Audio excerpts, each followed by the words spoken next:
कौन होगी ना OH, बेंजीन पे OH लगा होगा और यहाँ पे होगा NH double bond O CH3। ये होता है पैरासीटामोल जो हम फीवर में खाते हैं। पैरासीटामोल खाते हैं ना हम लोग, नहीं खाते हो आप लोग? फीवर कभी नहीं हुआ किसी को नहीं हुआ?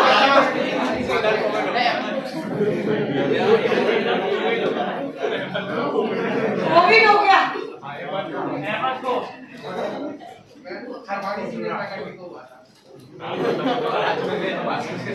अरे एग्जाम में IIT मेंस में क्या क्वेश्चन आया था पैरासीटामोल से? पैरासीटामोल कोविड की वजह से आया था। पैरासीटामोल में कौन से फंक्शनल ग्रुप प्रेजेंट है?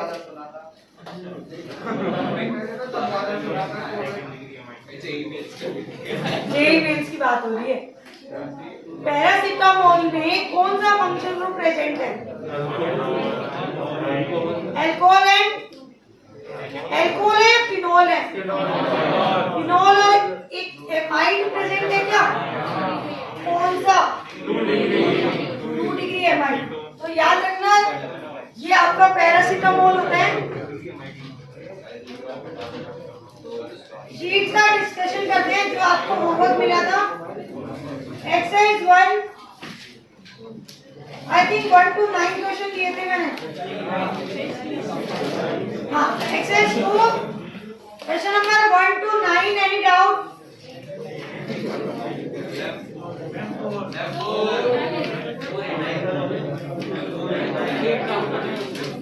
How many carbon are in simplest alkyne having 2 side chain? Side chain का मतलब समझते हो आप? मेन चेन सेलेक्ट करने के बाद अगर आपको 10th का कुछ याद हो, मेन चेन आपने सेलेक्ट की, उसके बाद जो 2 ग्रुप बच जाते हैं, कोई भी ग्रुप बचा है, उस ग्रुप को क्या बोला जाता है बेटा? Side chain. तो आपको मिनिमम कार्बन की एल्काइन क्रिएट करनी है जिसमें 2 साइड चेन होनी चाहिए। अब एल्काइन का मतलब क्या होगा? Triple bond. अब ट्रिपल बॉन्ड पे अगर हमें साइड चेन क्रिएट करना है तो हम यहाँ तो ब्रांचिंग कर नहीं सकते। अगर यहाँ ब्रांचिंग करेंगे तो वो चेन में आ जाएगा। इसका मतलब एक और CH3 रखना पड़ेगा हमें, और यहाँ पे भी एक और कार्बन और एक और CH3 को ऐड करना पड़ेगा। साइड चेन का मतलब होता है मेन चेन सेलेक्ट करने के बाद जो रिमेनिंग ग्रुप होता है उसको क्या बोला जाता है बेटा? Side chain. तो इसने हमें कंडीशन दे दी कि साइड चेन कितनी होनी चाहिए? 2। मतलब group remaining after the selection of main chain कितने होने चाहिए? 2। तो उसके लिए आपको ये वाली स्ट्रक्चर बनानी पड़ेगी। दोनों साइड चेन एक ही तरह अगर एक, हाँ एक पे भी लगा सकते कोई फर्क नहीं पड़ता, कोई फर्क नहीं पड़ता। अगर आप ऐसे बनाओगे तो भी 2 साइड चेन है। हाँ ये भी कर सकते हो। अगर ये करोगे तो मिनिमम कार्बन क्या हो जाएंगे? कम हो जाएंगे। तो सबसे छोटा वाला पार्ट यही होगा। कितने कार्बन आ गए? 1 2 3 4 5 6 आंसर आ रहा होगा, चेक करो। स्मॉलेस्ट एल्काइन हमें क्रिएट करनी है जिसमें 2 साइड चेन प्रेजेंट हो, तो ये मिनिमम एल्काइन है। 9 तक कोई डाउट नहीं है? 8 पे डाउट है। अच्छा ये IUPAC से रिलेटेड आ गया क्या? 5th भी बताते हैं। Methyl cyclopropane. साइक्लोप्रोपेन क्या होता है बेटा? देखो ये है साइक्लोप्रोपेन।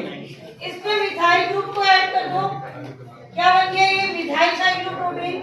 क्या बताना है? Secondary carbon. ये सेकेंडरी कार्बन हो गया।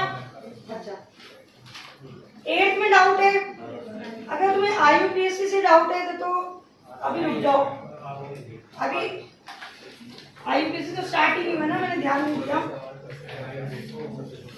तो क्या पूछा है 8 में? The first member of the family of alkene ion is its name is given by alkene E9। अच्छा, कंपाउंड में डबल बॉन्ड भी हो, ट्रिपल बॉन्ड भी हो, ऐसी स्ट्रक्चर बनानी है हमें और मिनिमम कार्बन को ऐड करना है। तो ये तो कर सकते हो आप। एक ट्रिपल बॉन्ड बना दिया, अब यहीं पे तो डबल बॉन्ड है, आ नहीं सकता, तो उसके नेक्स्ट वाले पे आएगा, तो मिनिमम मेंबर यही हो जाएगा 4 कार्बन वाला। तो कौन सा हो जाएगा? 4th ऑप्शन हो जाएगा, ब्यूटीन। फर्स्ट मेंबर क्या होता है? जहां पे मिनिमम नंबर में कार्बन एटम प्रेजेंट होते हैं। तो मिनिमम कार्बन एटम इन और आइन में ये वाला केस हो जाएगा। क्लियर है? समझ आ रहा है नहीं आ रहा? ऐसे तो बहुत बोलते थे, समझ में आए तो हाँ भी बोल दिया करो। उसके बाद कौन से नंबर केस हो? 9 भी नहीं हुआ। 9 कैसे होगा? तुम्हें अभी IUPAC मैंने पढ़ाया ही नहीं है, गलत लिख दिया मैंने, सॉरी। कोई ना, अभी रुक जाओ, आज करने तो दो, IUPAC हो जाएगा तो डाउट ही नहीं आएगा तुम्हें। इतने इंटेलिजेंट स्टूडेंट हो तुम लोग।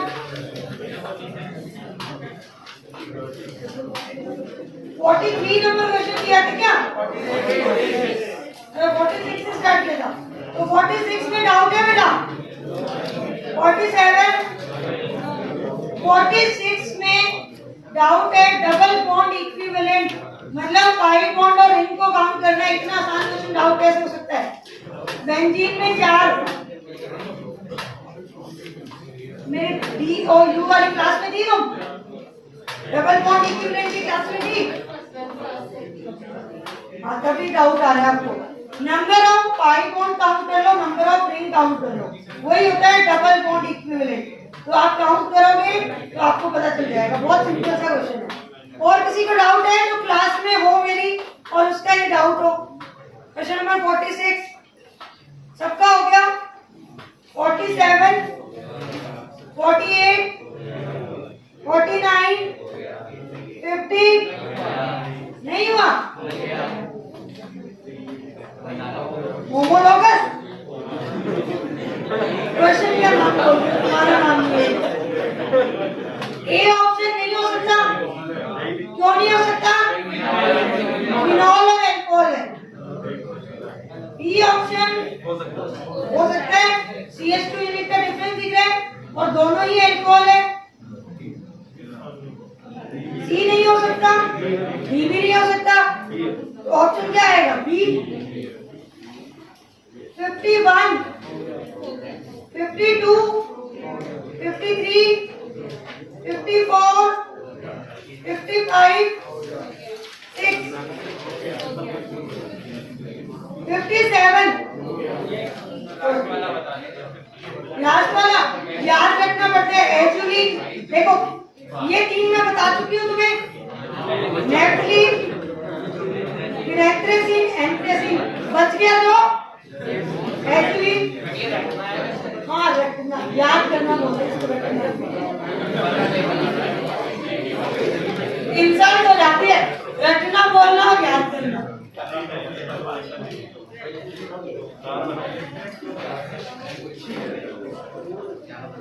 नेक्स्ट हेडिंग डालो, चैप्टर की शुरुआत करते हैं। अब आवाज नहीं आ रही। IUPAC nomenclature, IUPAC nomenclature heading डाल लो। सुनो, अच्छा डिराइव रह गया, कोई ना बाद में पढ़ेंगे। और हेडिंग डाल दी। डिराइव इतना इंपॉर्टेंट भी नहीं है, IUPAC हेडिंग डाली यही पढ़ेंगे।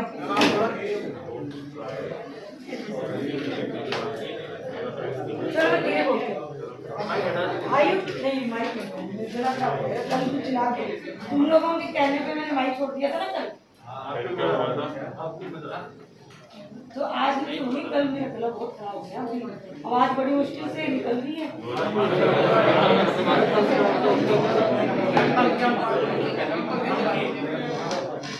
पंखे चला दीजिए। चला लो। मैं वॉल्यूम बढ़ा देती हूँ। चला, तुम लोग मानने वाले तो और भी कैसे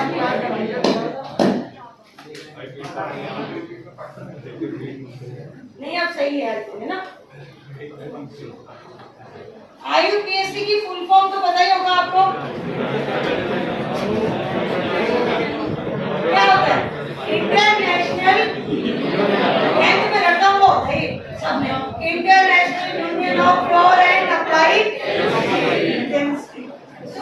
कोई भी कंपाउंड का IUPAC नेम जो होता है is the combination of 5 part, और वो 5 पार्ट क्या होते हैं?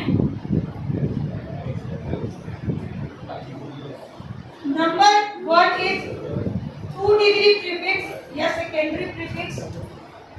जब भी कंपाउंड का नाम लिखा जाएगा तो इसी ऑर्डर में लिखना होता है। सबसे पहले ऐड किया जाता है 2 degree prefix, then 1 degree prefix, then add किया जाता है वर्ड रूट, उसके बाद आता है 1 डिग्री सफिक्स, एंड उसके बाद आता है 2 डिग्री प्रीफिक्स पहले, सफिक्स बाद में। एंड पॉइंट पे क्या है? सेकेंडरी 1 डिग्री, एंड बीच में क्या होगा? वर्ड। तो इनको 1 बाय 1 हम डिस्कस करते हैं। सब तुम्हें तो आता ही होगा वर्ड रूट क्या होता है। बातें मत लो आपस में, तुम्हारे इधर देखती हो तुम लोग आपस में बातें कर रहे होते हो, डिस्टर्बेंस होती है। अपन ना ऐसा करेंगे 5 मिनट, वैसे तो सेशन हो नहीं पा रहा, 1 घंटे वाला मेरी क्लास में ऐड कर दिया करेंगे अपन 10 मिनट। जैसे 6:50 में क्लास खत्म हो जाती है तो अपन 7 मिनट क्लास किया करेंगे, बीच में 10 मिनट दिया करेंगे तुम्हें बातें करनी है।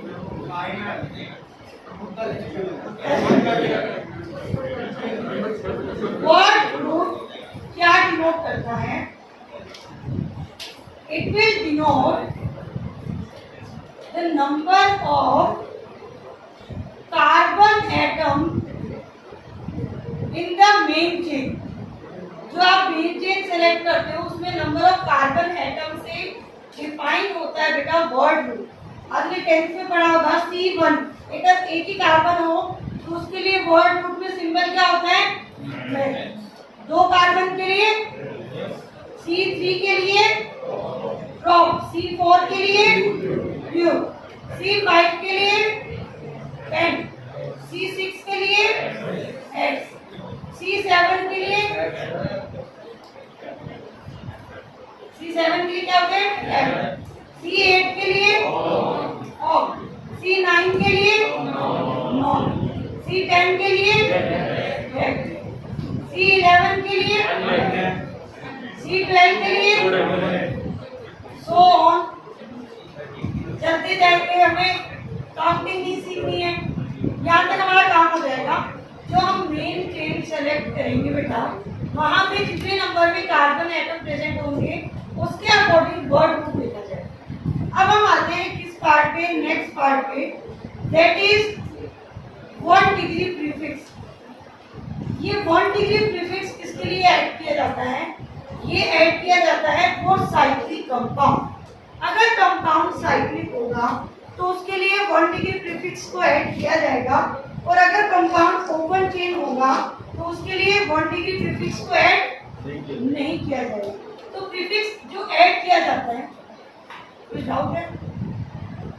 1 degree prefix will denote the nature of chain। हो सकता है वो ओपन चेन हो सकता है वो साइड। अगर कंपाउंड ओपन चेन है तो इसका 1 डिग्री प्रीफिक्स कुछ भी नहीं होता, ऐड नहीं करना आपने। अगर कंपाउंड साइक्लिक है तो आपको प्रीफिक्स में क्या ऐड करना है? साइक्लो। अगर कंपाउंड बाईसाइक्लिक है तो ऐड करना है आपको बाईसाइक्लो। अगर कंपाउंड स्पाइरो है तो इसके लिए भी प्रीफिक्स क्या होता है? स्पाइरो। पढ़ा था मैं बाईसाइक्लिक कंपाउंड, तो तो इनके लिए टर्म यूज है, मतलब कंपाउंड ओपन चेन होगा तो कुछ यूज करना नहीं है, अगर साइक्लिक हुआ तो यूज कर लेना ना। जैसे अपन अभी साइक्लोब्यूट बनाया था प्रोपेन, तो जो साइक्लो टर्म है वो किस बात को डिनोट कर रहा है, आपके 1 डिग्री प्रीफिक्स को ऐड कर। अब हम आते हैं थर्ड पार्ट पे, that is secondary prefix. Secondary prefix जो है वो क्या डिनोट करता है, एक तो नंबर ऑफ सब्स्टिट्यूएंट को and number of functional group, मतलब जो फंक्शनल ग्रुप और सब्स्टिट्यूएंट कंपाउंड में प्रेजेंट होते हैं, मतलब ये जो 2 डिग्री प्रीफिक्स होता है ये किसको डिनोट करता है, it will denotes the functional group and substituent. Functional group को डिनोट करेगा और सब्स्टिट्यूएंट। फंक्शनल ग्रुप भी कुछ स्पेसिफिक टाइप के फंक्शनल ग्रुप होते हैं, वही किसकी तरह ट्रीट होते हैं, सब्स्टिट्यूएंट। मतलब हम जर्नल अगर बोले तो हम ये बोल सकते हैं 2 degree prefix will denote the nature of substituent, right? अभी सब्स्टिट्यूएंट क्या होते हैं, 2 टाइप के होते हैं ना।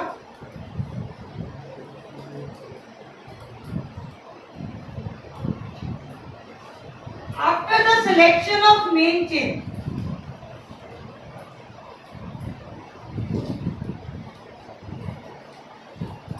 आपने मान लो ये लॉन्गेस्ट चेन का सिलेक्शन कर दिया, कोई भी एक्सवाइजेड कार्बन थे, जो रिमेनिंग पार्ट आपका बचता है, कोई भी ग्रुप रह गया यहाँ पे, इन ग्रुप्स को क्या बोला जाता है बेटा, सब्स्टिट्यूएंट। 2 डिग्री प्रीफिक्स किसके लिए डिनोट होगा, सब्स्टिट्यूएंट के लिए। सब्स्टिट्यूएंट क्या होते हैं, after the selection of main chain the remaining part of the molecule is called as the substituent. तो यहाँ पे ये मिथाइल, ये वाला मिथाइल और ये इथाइल क्या है बेटा, सब्स्टिट्यूएंट। इसको सब्स्टिट्यूएंट भी बोला जाता है, साइड चेन भी बोला जाता है, और इसको कई बार लोकेंट भी बोलते हैं। वो दे जाता है मेनली साइड चेन बोला जाता है, साइड चेन या सब्स्टिट्यूएंट्स बोला जाता है। अब मैंने बोला सब्स्टिट्यूएंट्स के लिए यूज होता है, अभी मैंने थोड़ी देर पहले फंक्शनल ग्रुप का भी नाम लिया क्या, तो कुछ फंक्शनल ग्रुप ऐसे हैं, some functional group are also treated as substituent. मतलब ऐसे फंक्शनल ग्रुप है जिनको हमें किसकी तरह कंसीडर करना है, सब्स्टिट्यूएंट। आपको पता होगा फंक्शनल ग्रुप के लिए तो सफिक्स यूज होता है, ओल, ओन, ओइक एसिड, बट कुछ ऐसे फंक्शनल ग्रुप है जिनके लिए क्या यूज होता है, प्रीफिक्स यूज होता है। उनको कैसे ट्रीट करना है, they are like the substituent, similar to methyl, similar to ethyl. तो वो फंक्शनल ग्रुप कौन से होते हैं, हैलोजन, FCl BrI। ये सारे हैलोजन जो होते हैं वो किसके तरह ट्रीट होते हैं बेटा, सब्स्टिट्यूएंट। मतलब इनको जब कंपाउंड की नेमिंग में ऐड किया जाएगा तो नेमिंग में हम सबसे पहले ऐड करेंगे। और कौन से फंक्शनल ग्रुप होते हैं, ईथर। ईथर कौन सा होता है, ROR। ईथर क्या होता है, ROR। तो ये भी किसकी तरह ट्रीट होता है, सब्स्टिट्यूएंट। एक और होता है NO2, नाइट्रो, ये भी क्या होता है, सब्स्टिट्यूएंट। एक और होता है N3, एजाइडो। अभी तक नहीं बताई तुमने लुईस डॉट स्ट्रक्चर, मुझे अभी तक होमवर्क दिया था मैंने, N3 की लुईस डॉट स्ट्रक्चर हमेशा भूल जाते हो तुम लोग। तो ये फंक्शन ग्रुप ऐसे हैं जिनको सब्स्टिट्यूएंट की तरह ट्रीट करते हैं। बाकी रिमेनिंग जितने भी हैं, carboxylic acid, sulphonic acid, acid anhydride, Easter, sequence पूछ रही हूं मैं, carboxylic acid, sulphonic acid, acid anhydride, Easter, acid halide, acid amide, cyanide,